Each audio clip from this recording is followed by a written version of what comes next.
This is ASUS Zenfone 9, and today we will demonstrate how you can download and install the Opera browser on it. So first of all, you need to launch the Google Play Store. At the search bar, type in Opera. Once a needed app is found, click on this green install button and wait for the application to get downloaded and installed respectively. Now you can go ahead and launch the app.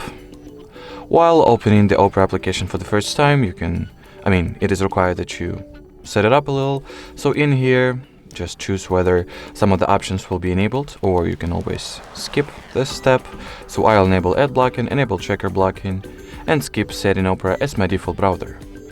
And finally, there is the page that allows you to customize the permissions, accesses, cookies, and what's not that you're going to grant to Opera. So basically, the permissions that are going to be allowed, or simply allow everything that it needs, which I'll do myself, and that would mean that you can start using the Opera.